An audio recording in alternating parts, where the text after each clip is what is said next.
What's up, guys? We are back for another non-review. My recent Toy Fair video where I talked about the stuff I want to see kind of got me thinking about various lines of things that I specifically would want to see. Not stuff that I really think we're actually going to see at Toy Fair, but kind of, I want to see X, Y, and Z happen in this line one day. And then there was a post on Instagram of someone's top 9 predators that they want to see from Neca. And of course, that got me thinking about the predators that I want to see.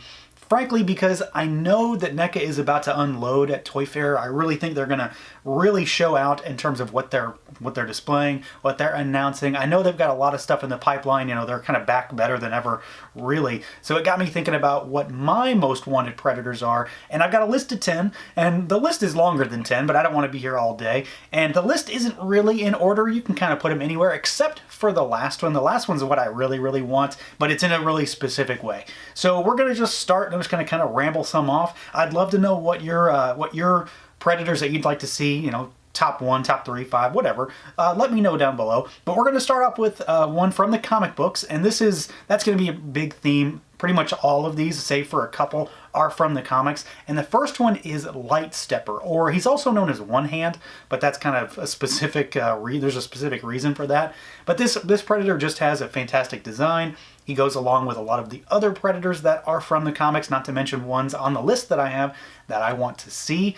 He also has the gimmick of being a predator with one hand, and I would love to see what Neca could do to make that be modular so that we would have the before and the after. So just a really cool idea. He's different enough in his colors and his design, but he also has the one arm aspect that makes him unique in general amongst all other predators. Next is a predator that I'd like to see, another one from the comics, but this is one that I'd like to see specifically because of his size, because he's different, which means we'd have to have new tooling for sure. I'm sure they would have to change something, but I'd like to see Shorty done by Neca. I think that his design alone is really cool. He's got kind of weird spikes all over his body, all over his armor, kind of on the shoulders, and he's got it on the helmet, so he's a little different, but he is supposed to be just a little bit taller than Machiko Noguchi, so he's not too much taller than a human, like an average human, but he's supposed to be about a foot shorter than a normal predator, so he would be about an inch shorter than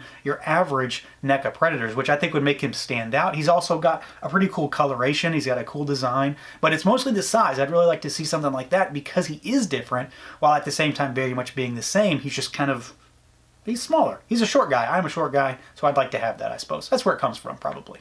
Keeping in line with the comics again and again and again and again, this is maybe the one unique kind of predator that I really want to see the most in terms of comic predators, and I know I'm not alone. There is no doubt that a lot of people really want this one, and that would be Topknot. So this is one that, again, has a cool design. He's got a unique dreadlock design because he has a top knot like a samurai. So similar to that, and it's just a different design. He's not the only predator that looks like that, but he is unique, and it's obviously what his name is called. He exudes coolness in the comic book, so I've got a little attachment to that particular character, but I do like his design. I really think that we're going to be getting him sooner rather than later, because I want to say that Neca is releasing the Laser Shot Predator, one of the only remaining Kenner homage figures, and his design is similar to Topknot, so it'd be a good parts reuse there. So he's probably one we will see sooner rather than later. He's kind of a fan favorite in terms of comic stuff, so I'd be surprised if we don't see him, but that's definitely one that I would want to see. See, I told you, this list is not really in order. He's kind of up there for me, but he's towards the bottom of the list. But at the same time, this is a great, great predator, and he would work really, really well with other figures, specifically Lightstepper. Now, switching gears, we're going to go to video games for this one. This is one that just in general has a lot of cool lore behind it. It also has a really unique helmet design, and it has what could be a cool pack-in for maybe like a deluxe set too. So we're going to talk about the Aliens vs. Predator game, which was 2010-ish or so, and specifically from this game, the Lord Predator. I don't know if he's actually called the Lord Predator. His name is Lord. It could just be more of a title because this guy is an ancient predator. He is supposed to be the first successful xeno hunter in terms of the predator culture. So he's kind of revered, and there's a lot of an air of mysticism around this particular one, and he's highly revered by the ancients and the elders and whatnot. But he's got a really cool design, he's got a really, really cool helmet, and he has this very elaborate, like, sarcophagus that's, I don't know if it's in the game or not, if it was just a concept thing. But this could be something that they gave like a deluxe set for. You know, they've made Predator backgrounds and like the pillars and the trophy wall before. This would be really cool to, you know, throw one in a coffin almost, but it would also be a really cool set piece for all your other Predators. Keeping in line with that, we're going to stay to the same game, and the playable Predator in that game, his name is Dark, and he would be one that I would really, really like to see. Again, cool design. He's, you know, just a cool Predator, which also helps. But he also has the options of different faces and different heads, different masks, because he has like an ancestral helmet that he uses in addition to the regular helmet, and he is the descendant of the Lord Predator. So you've kind of got a thing there. You could have maybe a big deluxe pack with all of that and the sarcophagus, or a 2-pack or something like that. So that would be a really good one. I know that game was fairly popular, so I'm sure it would work really well. You know, they're not the more garish and outlandish colored kind of Predators. They just are standard Predators with pretty specific armor, so they look really, really good. And if you're a big fan of that game, it's probably an instant buy. I know I'd get them both. I mean, I'd get all the ones on this list, but you know what I'm saying. It would be an instant purchase just because I like that game. Back to comics. This one is a pretty specific Predator as well. This is from the Homeworld comic. This would be the Elder Predator. He's pretty interesting in terms of design. I think we'd get a lot of cool paint work on this particular figure because he is green, for one. But he's got kind of a shamanistic kind of thing a very tribalistic look to him. He's got a bunch of tattoos all over his body. He's featured prominently on one of the comic covers. I'll have it on the screen, or I already will have had it by now. I think it's the first issue, and he's just kind of a bright green color. And I've said it before, I really like the green and the blue Predators. Something about that works because they just plain pop against the rest of kind of yellow browns. But this would be a really cool one. He's also slightly different, and you'd have the nice amount of paint work on there to make him unique. Another comic Predator, this is one that follows from the Predators movie. So not the most recent one, but the one before that, the one where they're on the game preserve planet, which is, honestly, it's a pretty solid movie. I really like that one. But this is the follow-up comic sequel to that, with the final 2 survivors going up against another Predator, and they unleash a mutated 4-armed Predator on them. And it's just a cool design. That's really what it comes down to for this one. I think it would be one very different. Obviously, it would require new tooling to get those 4 arms in there, but it would be a really, really cool Predator just to have something like that. A bit more hulking than usual, a bit more beefy, just because of the fact that it's going to need more plastic to make those 4 arms. And I just think it's a fun design. There's been a lot of multi-armed characters in the collector action figure space lately, so I think Neca could easily just throw this one in.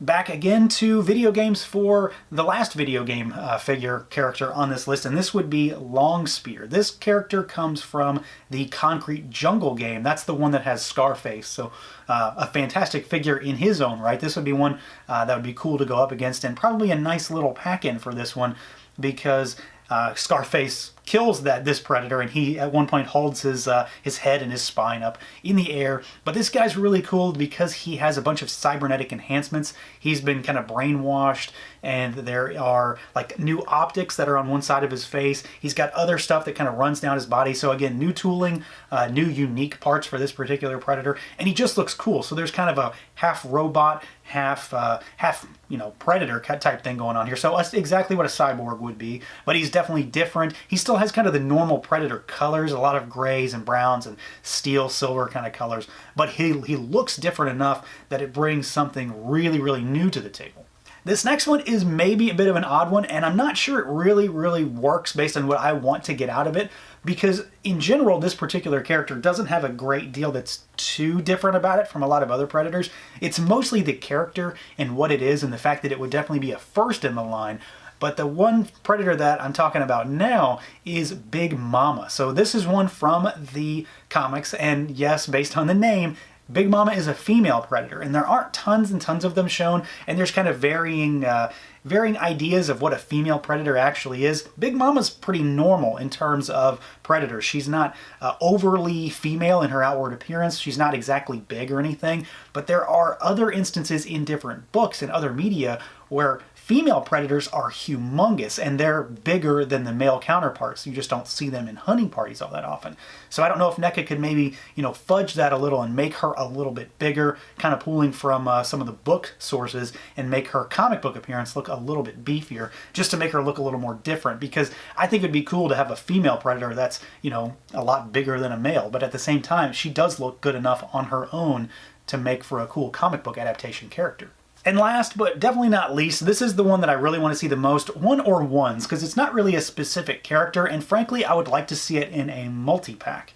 A multi-pack that includes xenomorphs. So there is a clan of predators called the Killer Clan Predators, and frankly, they just have an amazing design. A lot of blacks and reds, but they dress, some of them anyway, dress in very samurai-style armor, which frankly just looks absolutely stellar. It's a cool idea, and regardless of why they look like that, it doesn't make any difference. Cool is cool, and they look cool. But what's most interesting about these is that this particular clan of predators use xenomorphs as like hunting dogs and attack dogs. So what we could have is like a singular Killer Clan Predator with 2 dog aliens, maybe. That would be really cool. Something like that. Obviously, that's a pricey deluxe set. You're talking about 70-ish bucks for something like that. 70, 75, maybe $80, whatever. But that would be really, really awesome. It's a specific thing. There's specific imagery from the comic books that show stuff like that happening. And frankly, it's just an interesting design, cool coloration, and you really can't go wrong with something like that. It would be a instant seller, there's no doubt about it. So those are my 10 most wanted predators, again in mostly no order, just ones that I really, really want. Again, there are plenty of others out there that Neca can pull from. I know that they've got a lot of stuff cooking. I'm really, really excited, and yeah, just stuff that I want to see that we don't already know is coming, because we do know there is a lot in the pipeline. I want to see the emissary predators, but we know they're already coming, things like that. The Batman versus Predator, which we are pretty sure is coming. But I am very interested to see what stuff Neca is going to pull from that we have never seen and have never heard of. And I would love to know what you guys think of my list. Is it absurd, or is it just halfway decent, good enough? And what would you like to see done by Neca for this particular line? So that's going to do it, guys. I'll catch you later.